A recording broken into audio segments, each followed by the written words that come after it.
અમદાવાદના ધારપીપળા ગામના ભૂરા ભવાનને મોતના મુખમાં ધકેલવાના દુષ્પ્રેરણા આપનાર રાણપુરના 4 શખ્સોની ફતેગંજ પોલીસે ધરપકડ કરી છે।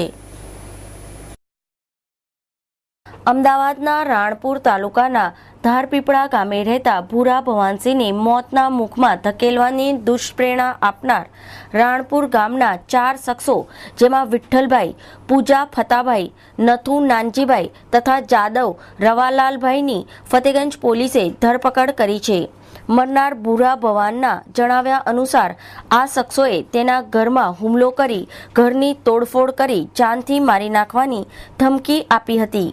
માથાભારે શખ્સોની ધમકીના કારણે અમદાવાદથી વડોદરા આવી પહોંચેલ ભૂરા ભવાનસિંહે નિઝામપુરા એસટી ડેપોમાં જાહેરમાં અગ્નિસ્નાન કરી લીધું હતું, જે સંદર્ભે ફતેગંજ પોલીસ મથકે ગુનો નોંધ્યો હતો, જેમાં સંડોવાયેલ અને આરોપી તરીકે લખાવવામાં આવેલા નામોના આધારે પોલીસે 4 શખ્સોની ધરપકડ કરી હતી।